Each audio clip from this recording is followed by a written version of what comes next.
She called me sweetheart the first time we met, soft, playful, like it meant nothing. But the way her eyes lingered when she said it made me wonder if she meant everything. It started on one of those evenings that didn't feel important until afterward. My mentor had invited me to a quiet get-together at his home, just a few colleagues, simple food, and a bit of laughter to end the week. I wasn't expecting to meet her. She arrived late, calm, composed, carrying a tray of something that smelled like lemon and cinnamon. My mentor smiled, saying, "You remember my sister, right?" I didn't. But I wished I had. She was in her early 40s, maybe, with that kind of effortless poise that comes from knowing who you are. Her hair was tied loosely, a few strands brushing her cheek as she laughed at something her brother said. And then her eyes found mine. "Ah," she said with a teasing smile. "You must be the polite one he keeps bragging about." I chuckled, trying to think of something smart to say, but before I could, she added, "Nice to finally meet you, sweetheart." The word caught me off guard. It wasn't flirtatious. It wasn't careless, either. It was warm, gentle, like she said it without even realizing the effect it might have. All evening, I caught myself listening for her voice. She had a way of talking that drew you in, light humor threaded through sincerity. When she laughed, it came from somewhere real, like she'd learned to appreciate joy in small doses.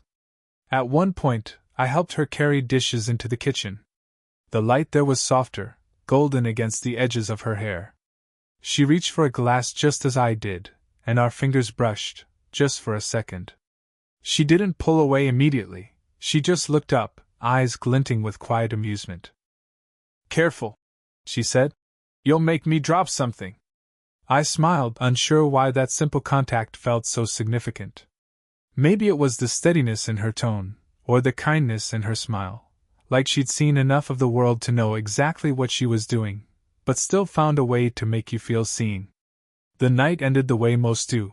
People saying their goodbyes, the hum of soft music fading into silence. As I left, she called out from the doorway, voice light but unmistakably directed at me. "Drive safe, sweetheart." That word again. It lingered all the way home, replaying in my mind like a melody I couldn't forget. It should have meant nothing, just a kind woman's way of speaking. But somehow it didn't. Maybe it was the way she said it, or the warmth in her eyes when she did. Maybe it was the rare comfort of being noticed, really noticed, by someone who didn't have to. All I knew was that night changed something small, quiet, and undeniable inside me. And it all began with one simple word, sweetheart. After that night, she began appearing in the most ordinary corners of my week, never by plan, never by design. Just small coincidences that somehow started to feel like rhythm. The first time was at the café near the university, the one with soft jazz playing behind the counter. I walked in half awake, ordered my usual, and there she was at the corner table, stirring her tea as if the world moved slower for her. She looked up, surprised but not startled, and smiled. "Well, sweetheart," she said softly, "seems like we have similar taste in quiet places." That word again, sweetheart, and just like before, it slipped through me like warmth in winter. We talked for a while, about nothing in particular, the rain outside, the price of coffee, how people change when they think no one's watching. She had a way of listening that made every answer sound more interesting than it really was. When she laughed, she tilted her head slightly, her hand brushing her hair back, and for reasons I couldn't explain, I found myself wanting to keep that sound around a little longer. After that, our meetings became a pattern. Sometimes I'd see her at the market, her sleeves rolled up as she compared peaches, or walking her dog at dusk near the park. Each time, she greeted me with that same calm affection, a small smile, a light touch on the arm, a playful sweetheart that sent a quiet tremor through my chest. Once, she stopped by my table at the café with 2 cups in hand. "Coffee tastes better when shared," she said, setting one in front of me. "You're making a habit of this," I teased. "And you don't seem to mind," she replied, eyes glinting. She was right, I didn't. Our closeness didn't need explanation. It lived in small gestures, the way she fixed the collar of my shirt one morning, fingers grazing the edge of my neck. The way she lingered when saying goodbye, as if measuring the space between what was proper and what she truly felt. It wasn't romantic in the loud, movie sense. It was quieter, a growing familiarity, a pull that came from shared silence and gentle humor. And yet, beneath all that calmness, something unspoken began to hum between us. A pulse. I caught myself waiting for her messages, her greetings, her warmth. I told myself it was nothing, just kindness. But late at night, when the world grew still, I'd remember the way her hand brushed mine, how she said my name like it mattered. Affection has a way of sneaking in softly, through repetition, through comfort, through the places where laughter turns into something deeper. I didn't know what this was yet, friendship, admiration, or the start of something neither of us were ready to name. But I knew this much: every time she called me sweetheart, the world around me faded, and all I could hear was her voice, calm, steady, unforgettable. It was one of those late evenings that wrap the world in quiet. The kind of night when the air feels heavy with thoughts you haven't said out loud. I found her sitting outside after an event at her brother's place, the porch light spilling gently across her face, a half-empty glass of wine resting by her hand. The laughter from inside had faded, leaving only the faint hum of crickets and the smell of rain drifting in the air. She looked up when I stepped outside. "You escaped too?" she asked softly. I smiled. "Crowds aren't really my thing." "Mine either," she said, her gaze returning to the dark horizon. "I like it when things get quiet. You start to hear yourself think again." I sat beside her, not too close, but close enough to feel the warmth of her presence. For a while, we didn't speak. There was no need to. The silence between us wasn't awkward anymore. It felt familiar. After a while, she sighed, not dramatically, just the kind of sigh that carries the weight of memory. "You know," she began, her tone gentle but a little tired, "people my age, we start building walls without realizing it. You stop expecting to be understood. You just get used to being strong for everyone else." I turned to her. There was something raw in her voice, something that made my chest tighten. "I don't think strength means pretending you're okay," I said quietly. She smiled faintly. "You say that now. Give it time." Her laugh was soft, but it didn't reach her eyes. She turned the wine glass in her hand slowly, watching the light catch the rim. "I've learned that affection can be dangerous when you get older. People start to question your intentions. They call it foolish, or lonely, or desperate." Her honesty left a silence between us, sharp but tender. I wanted to tell her that I didn't see her that way, that to me, she wasn't foolish or desperate, but beautifully human. Instead, I just said, "Maybe the danger isn't in feeling too much. Maybe it's in pretending you don't." She looked at me then, really looked. Her eyes softened, and something unspoken passed between us, something fragile, but real. "You make it sound simple," she whispered. "It could be," I replied. For a long moment, neither of us moved. Then she reached out, slowly, hesitantly, and rested her hand on mine. Her touch was light, careful, as though testing whether it was allowed. "I don't usually do this," she murmured. "Let people close." "I know," I said. "That's why it matters." The air felt different after that, charged, intimate, like every second carried weight. When she finally pulled her hand back, she smiled, not the teasing smile she always wore, but something smaller, truer. "Go home, sweetheart," she said softly. "Before I start saying things I shouldn't." I didn't argue. I just nodded, heart pounding as I walked away, knowing something had shifted. That night, I couldn't stop thinking about her words, and the quiet warmth of her hand still resting against mine. After that night on the porch, something between us changed, not suddenly, but in the quiet, careful way the seasons shift. We never spoke of what happened. We didn't have to. It lived beneath everything, every smile, every shared glance, every unfinished sentence. We started spending time together in ways that felt innocent on the surface. I helped her repaint her porch one weekend, and she insisted on baking for me afterward, claiming, Payment in sugar was fair. The kind of teasing that made the air around us feel lighter, though underneath it, something deeper hummed quietly. The day was warm and slow. Music played from her phone, soft old tunes that matched her taste perfectly, nostalgic and soothing. We worked side by side, and every now and then, our hands would brush as we passed the paintbrush or a cup of coffee. At one point, I noticed a streak of paint on her cheek. "You missed a spot," I said, smiling. "Where?" she asked, reaching up to wipe it. "Right there." I gestured, but before I could explain, she laughed and dipped her brush into the paint, flicking a tiny mark across my arm. "Now we're even," she said, laughing freely for the first time that day. I tried to act unimpressed, but couldn't help smiling. "You're impossible," she grinned. "You say that like it's a bad thing." Her laughter faded into a quiet moment, her eyes lingering on mine just a second too long. The world seemed to still. I felt the warmth of her gaze, the slow rhythm of her breathing, the faint scent of paint and jasmine. Without thinking, I reached up and gently brushed the streak of paint from her cheek. Her breath caught, subtle, but enough to make me realize the space between us had disappeared. For a second, either of us moved. Her hand, still holding the paintbrush, lowered slowly. "You shouldn't look at me like that," she said softly, voice trembling just slightly. "Like what?" I asked, though I already knew. "Like you mean it." Her words landed somewhere deep. I wanted to tell her that I did mean it, even if I didn't fully understand why, that every glance, every quiet moment, had started to feel like something worth protecting.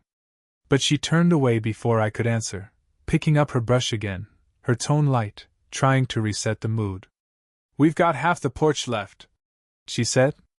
"Let's not get sentimental yet." So we worked in silence. But the air between us had changed, charged, alive, almost tender. Every movement felt deliberate, every word carried weight. When I left that afternoon, she walked me to the gate. The sun had dipped low, turning everything gold. As I turned to leave, she touched my sleeve lightly, barely there, but enough to make me stop. "Thank you," she said softly, "for not making this feel strange." I smiled. "It doesn't feel strange at all." But it did, in the best possible way. Because for the first time, I realized how deeply I'd begun to fall, and how quietly she was falling, too. The change came quietly, the way light fades before you realize the sun has set. 1 week, everything was easy. The next, something between us had shifted again. It started with a simple comment at her brother's barbecue. We were laughing about something, probably something unimportant, when her brother looked at us with a grin and said, "You two spend a lot of time together lately." It was meant as a joke, but the way she froze told me it landed differently. She brushed it off, smiling politely, but after that, she stopped meeting my eyes. The next few days were quiet. No texts. No coffee stops. No, "Sweetheart." Just silence, a silence that pressed down harder than words ever could. I told myself she was busy, that it wasn't personal. But deep down I knew. Something had scared her, maybe what people might think, maybe what she was starting to feel. When I finally saw her again, it was by chance. She was coming out of the small bookstore near the café, holding a paper bag against her chest. I called out her name, but she hesitated before turning. Her smile was faint, cautious, not the kind that reached her eyes. "Hey," she said softly. "I was starting to think you vanished," I said, trying to keep my tone light. She looked down, adjusting the strap of her bag. "Just needed a little space." The words stung more than I expected. "From me?" She hesitated. "From this. From how close we were getting." There it was, plain, fragile truth. "I thought that was a good thing," I said quietly. "It was," she admitted. "But people talk. And She stopped, drawing a shaky breath. "I can't afford to be someone's mistake." Her voice trembled on the last word, and it broke something in me. "You're not a mistake," I said. "You never could be." She smiled then, a sad, beautiful kind of smile. You don't see what I see when I look at us.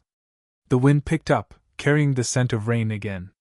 She looked tired, not in a physical way, but in that quiet, emotional kind of tired that comes from fighting feelings you wish you didn't have. I like who I am when I'm with you, she said softly. But it's confusing. You make me forget the rules I built for myself.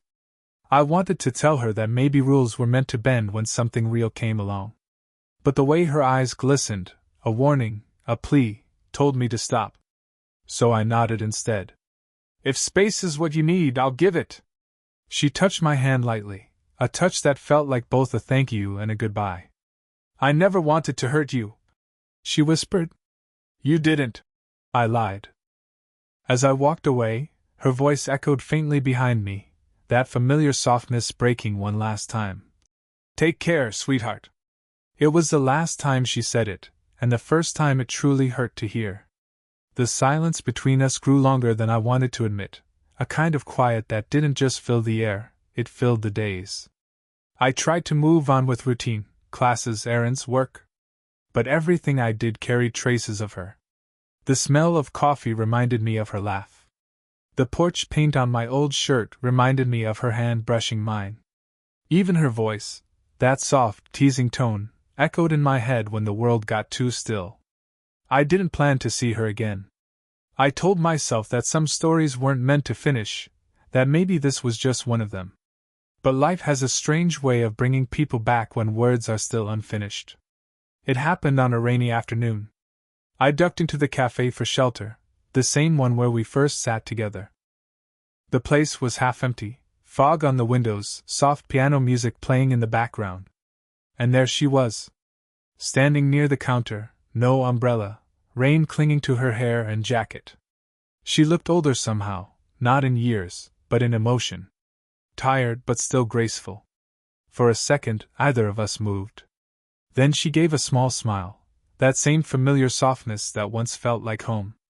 Seems like the rain still likes to find us, she said. I walked closer, unsure if I should speak or stay silent. It's been a while, I said. She nodded, her eyes searching mine. I didn't mean for it to be. We sat at a corner table. The conversation started small, weather, work, small apologies disguised as casual talk. But underneath it all, emotion trembled like a held breath. Finally, I said what had been sitting inside me for too long. I miss you. She looked down at her cup, tracing the rim with her finger. I miss you too. More than I wanted to. The words hung between us, delicate but heavy. I thought distance would make it easier. She continued. But all it did was remind me how much I wanted to be near you. Her honesty stunned me. I reached out, instinctively, and my hand brushed hers on the table. This time, she didn't pull away. You don't have to call me sweetheart anymore, I said quietly, my voice unsteady. She looked up, eyes glistening with something I couldn't name. Then, almost in a whisper, she replied, I don't want to stop. The world seemed to pause around us, the sound of rain outside, the distant chatter fading to nothing. She reached out, resting her hand against my chest, feeling my heartbeat beneath her palm. Her touch wasn't hesitant this time. It was steady, a silent confession in itself. I'm tired of pretending I don't care, she said softly. I took her hand in mine. Then don't. For a long moment, we just sat there, close enough to feel each other breathe, far enough to still call it restraint.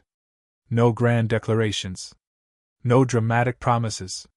Just two people, finally honest in the quiet way only they could be. Outside, the rain kept falling, washing away everything but the truth. The weeks that followed felt different, not dramatic, not like a movie ending, but peaceful in a way that felt real. Whatever had been fragile between us before now felt calm, steady. We didn't talk about what we were, we just were. She started inviting me over again, though now the air between us carried something quieter, something understood. I'd help her with errands, little things around the house, or sometimes we'd just sit on her porch in the evenings, the same porch we painted together months before. There were no more stolen glances or half-swallowed words. Just presence, simple and warm. She'd pour tea while I read something aloud, or she'd hum softly to the radio while I fixed a loose hinge or changed a light bulb. It all felt beautifully ordinary. Once, as I was leaving, she stopped me at the door and said, "You've brought a bit of peace into my life." I didn't know how to respond at first. I just smiled and said, "You've done the same for me." Sometimes, we still talked about that night in the café, the rain, the silence, the moment we finally stopped pretending. She admitted, "I was terrified that day. Not of you, but of what it meant to feel something again." I told her the truth. "It's the same for me. But I think the hardest part wasn't falling, it was believing I was allowed to." She looked at me for a long moment, then reached up to brush a strand of hair from my forehead. "Maybe that's what love really is," she said softly. "Giving yourself permission to feel it." There was something healing about the way she said it, not as a confession, but as a gentle acceptance. We didn't rush anything. Some days I'd stop by just to check in, and we'd share quiet laughter over something small, a movie, a recipe gone wrong, a memory from years ago.